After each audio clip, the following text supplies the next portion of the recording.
안녕하세요. 이전 편에서 배운 자유에너지 변화량 델타 G를 활용해 특정 반응이 자발적으로 일어나는지를 판단할 수 있게 되었습니다. 하지만 이처럼 자발적으로 일어나는 반응이 꼭 빠르게 일어난다는 보장은 없죠. 예를 들어 멸균한 물에 설탕을 녹인 뒤 가만히 놔둔다고 해서 설탕이 갑자기 포도당이나 과당으로 분해되지는 않습니다. 실온에서도 몇 년 동안 설탕 상태로 그대로 머물 수 있죠. 그런데 여기서 아주 소량의 효소를 첨가하게 되면 모든 설탕이 단 몇 초 안에 포도당과 과당으로 가수분해되게 됩니다. 그렇다면 효소는 어떻게 반응 속도를 이처럼 빠르게 만들어줄 수 있는 걸까요? 오늘은 바로 이 효소에 대해 자세히 파헤쳐 보도록 하겠습니다. 여기 A와 B라는 물질이 물속에 녹아있다고 가정해 볼게요. 이 둘은 물속에서 굉장히 랜덤하게 움직이고 있고 이동 속도 또한 전부 제각각일 겁니다. 이 상황에서 A와 B가 반응하여 C와 D라는 생성물로 변하려면 일단 A와 B가 만나야겠죠? 즉, 둘이 충돌할 때 발생하는 에너지를 활용해 서로의 결합을 끊고 다시 재배열하면서 화학 반응이 일어나야 됩니다. 이걸 그래프로 표현하면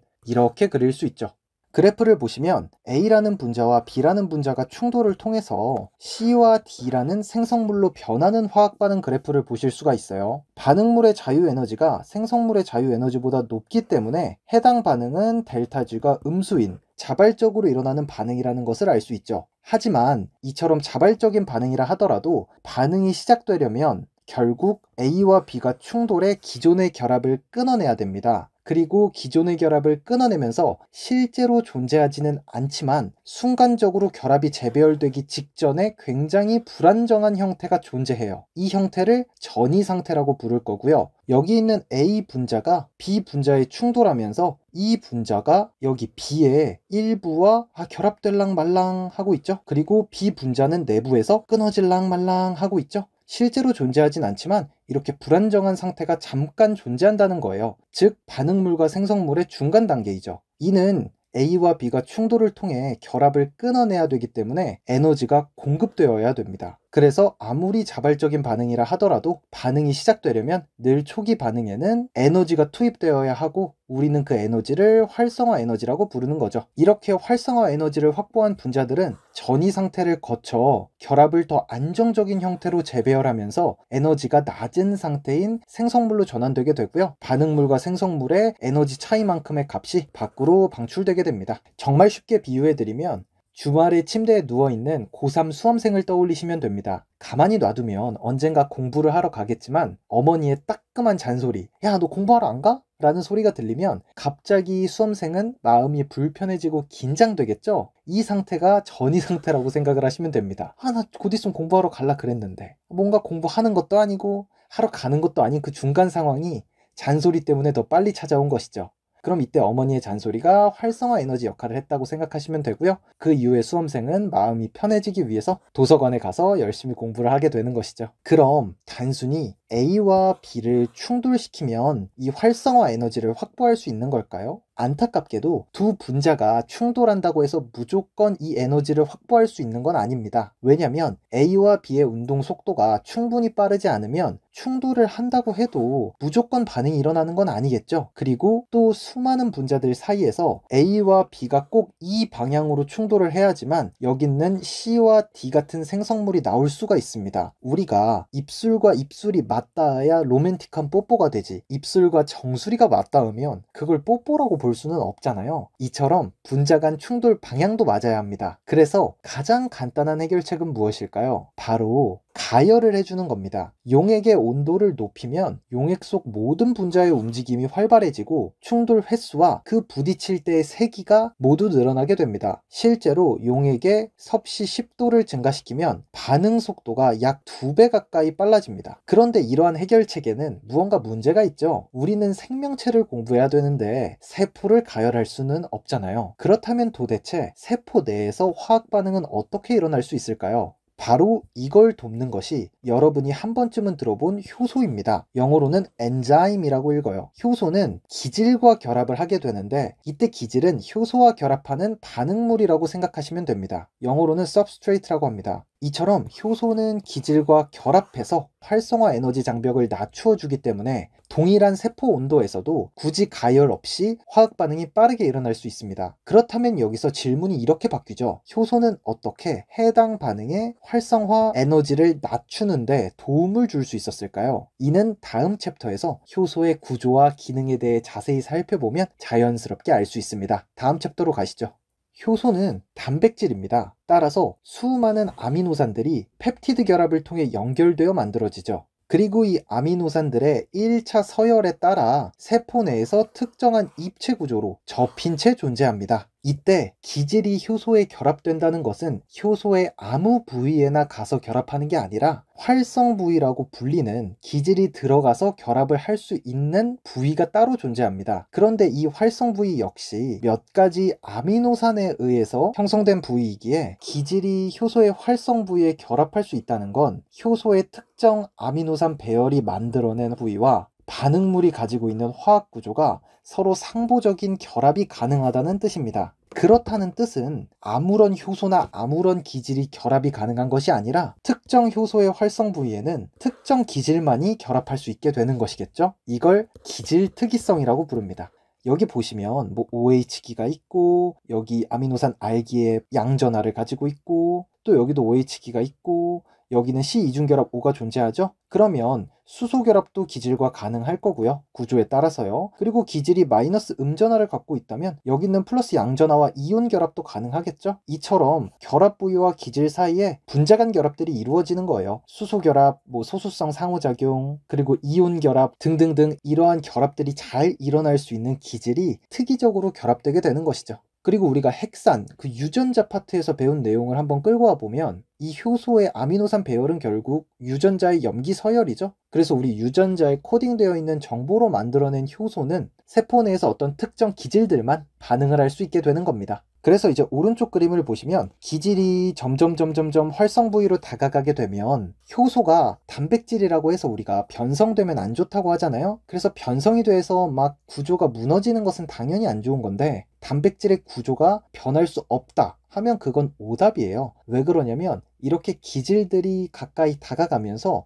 효소는 기질과 분자간 결합을 형성하기 위해서 조금씩 구조를 바꿔가면서 이 기질을 감싸 안기 시작해요. 그리고 동시에 활성 부위는 기질의 화학 구조를 압박하거나 굽혀서 기질을 불안정한 상태인 전이 상태로 만들어줍니다. 그리고 이렇게 기질이 다가왔을 때 효소가 구조의 변화를 일으켜서 기질과 결합한다는 이론이 바로 유도적합 모델이라는 이론입니다. 이건 이름을 알아두시는 게 좋아요. 자, 근데 잠깐만요. 아까 앞에서 배운 활성화 에너지 기억나시죠? 반응물이 전이 상태로 가기 위해 초기에 필요한 에너지였잖아요. 원래는 이 에너지를 분자들끼리 충돌을 통해서 겨우겨우 만들어냈어야 하는데 효소는 기질과 특이적으로 결합하면서 이 기질들의 화학적인 구조 변화를 자연스럽게 유도해줘서 전이 상태로 변형시켜주기 때문에 반응 초기에 필요한 이 활성화 에너지를 대폭 낮출 수 있게 도와주는 겁니다. 왜냐하면 충돌을 통해 활성화 에너지를 겨우겨우 만들었어야 되는데 이 효소에 가서 기질들이 특이적으로 결합을 하게 되면 보다 쉽게 전이 상태에 도달하게 되는 것이죠. 즉 아까는 힘들게 전이 상태에 도달해야 됐는데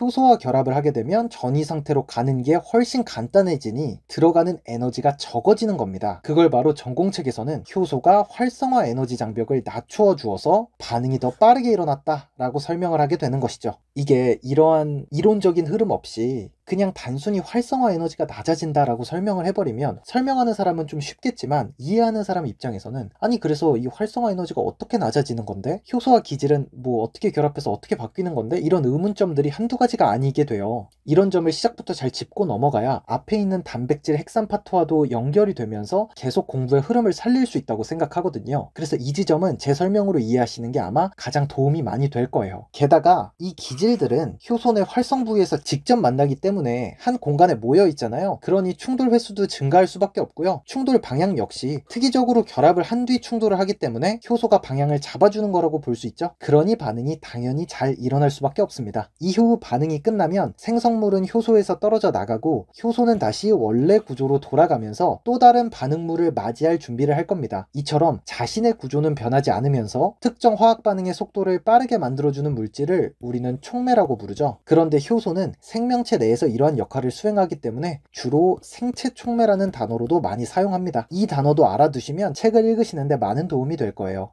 자, 대표적인 체내 효소를 예로 들어보면 이산화탄소를 탄산으로 전환시키는 탄산무수화 효소는 무려 한 분자가 초당 1000만 개의 이산화탄소를 탄산으로 바꾸는 촉매 반응을 진행하게 됩니다. 따라서 어떻게 보면 체내 화학 반응은 효소가 없다면 거의 일어나지 않는다 해도 과언이 아닌 것이죠. 저번 시간에 배운 해당 과정의 첫 번째 반응인 포도당 6인산으로 변하는 반응 역시 당연히 효소의 도움을 받게 되고요. 이런 화학 반응 식에서는 효소를 보통 화살표 근처에다가 이렇게 표기해 줍니다. 이름은 헥소카이네이즈라는 효소이죠. 혹은 헥소키나아제라고도 읽습니다. 한국말로는 육탄당, 즉 포도당이 육탄당이죠. 이 육탄당에다가 인산화, 인산기를 ATP를 통해서 붙여준다라는 뜻이에요. 그리고 이 효소를 빠르게 알아보는 방법은 뒤에 아제라는 접미사를 확인하면 되는데요. 이렇게 뭐뭐뭐 아제라는 발음이 붙는다면 이건 효소라고 생각하시면 됩니다. 이제 이런 효소의 구조와 기능까지 자세히 알아보았으니 다음 챕터에서는 이 효소가 촉매하는 전체 반응식을 어떤 식으로 적어야 되는지, 그리고 그걸 어떻게 읽어내야 되는지를 함께 살펴보겠습니다. 먼저 앞에서 예시로 보았던 설탕이 과당과 포도당으로 쪼개지는 과정을 자세히 한번 살펴볼게요. 이 화학 구조들이 궁금하시다면 제가 앞서 올려둔 단당류와 이당류 강의에서 아주 자세히 설명이 되어 있으니 이걸 꼭 참고해 주세요. 일단 이런 설탕이 입을 통해 들어오게 되면 식도 위를 거쳐 소장까지 내려오게 됩니다. 그런데 이 소장을 확대해 보면 소장 벽에 있는 세포들 있죠. 이 세포들을 소장 상피세포라고 불러요. 그런데 이런 소장의 상피세포들이 설탕을 흡수해야 우리 몸속에 드디어 설탕이 들어왔다라고 말할 수 있는 거거든요. 근데 앞서 배웠듯이 소장의 상피세포들은 단당류 형태만을 흡수할 수가 있습니다. 이당류는 사이즈가 커서 세포 안으로 들어오기가 어려워요. 그러면 어떤 과정이 일어나야 되죠? 바로 이 이당류인 설탕을 가수분해를 해줘야 돼요. 그래서 이 가수분해를 도와주는 효소가 바로 소장의 상피세포에서 내강 쪽을 바라보는 세포막에 결합되어 있습니다. 그리고 이 효소 이름이 수크라제라는 효소죠. 따라서 소장까지 내려온 설탕 분자는요, 수크라제에 의해서 포도당과 과당으로 가수분해가 된 이후에 흡수될 수가 있고요. 그제서야 우리의 세포는 포도당과 과당을 에너지원으로 사용할 수 있게 되는 겁니다. 자, 이제 본격적으로 설탕이 포도당과 과당으로 쪼개지는 가수분해 반응을 식으로 볼 건데요. 그렇게 어렵지 않습니다. 제가 자세히 알려드릴게요. 자, 이거 한번 보시겠어요? 가장 대표적인 식으로 여기서 E는 효소고요, S는 기질이에요. 그래서 효소와 기질이 만나서 효소기질 복합체를 형성하고, 그러면 기질은 효소와 반응해서 전이 상태에 도달할 거고요. 그때 활성화 에너지 장벽이 매우 낮아져서 델타 G가 음수인 경우에는 물 흐르듯이 생산물로 넘어가게 될 거예요. 그럼 이때는 생산물이 되면서 효소와 다시 분리되게 되죠. 이걸 나타낸 식이에요. 정말 별거 아니죠. 근데 그냥 E 플러스 S는 ES 그리고 E 플러스 P다, 이런 식으로 적어 놓으면 되게 약간 수학에 공포증 있으신 분들은 이게 굉장한 수식 같아 보이잖아요. 근데 그렇게 별거 아니라는 거예요. 그리고 이런 효소와 복합체, 생성물에는 각각 물질들을 대응시켜 볼 수가 있겠죠? 요건 한번 읽어보시면 좋을 것 같아요. 그러면 여기 있는 기질을 반응물로, ES 복합체를 아까 전이 상태로, 그리고 여기 있는 생성물을 아까 전에 그래프처럼 이렇게 나타내 볼 수가 있겠죠? 그러면 결국 이제 식도 해석할 수 있고 그래프도 해석할 수 있으니까 조금 더 심화된 내용을 읽으신다고 해도 크게 배경 지식 때문에 못 읽진 않으실 거예요. 저는 마지막으로 저번 강의 내용 있잖아요. 델타 G에 대해서 다루었었는데 그 강의에서 다루었던 지식들과 내용을 링크시켜 보면서 마무리를 지어 볼게요. 가역 반응에서 정반응이 진행되다 보면 결국 생성물들의 농도가 증가하게 되죠. 그러면 자연스럽게 역반응을 일으키려는 추진력이 생긴다고 제가 말씀드렸어요. 그래서 여기서 알 수 있는 점은 효소 같은 경우에도 가역 반응이 가능할 경우에는 생산물 역시 효소랑 친화도가 조금 떨어지는 것 뿐이지, 농도가 증가하면 효소와 결합해가지고 다시 역반응으로 반응을 추진할 수 있습니다. 그래서 이 정보를 꼭 아셔야 돼요. 그리고 이렇게 정반응이 진행되다가 생성물의 농도가 너무 많아져서 역반응이 진행되고, 이 두 반응이 계속 반복되다 보면 어느 순간 정반응의 속도와 역반응의 속도가 같아지는 평형점에 도달하게 됩니다. 이를 우린 평형 상태에 도달했다라고 말하기도 하죠. 그렇다면 효소가 정반응을 하냐 역반응을 하냐 이 반응의 방향을 결정했나요?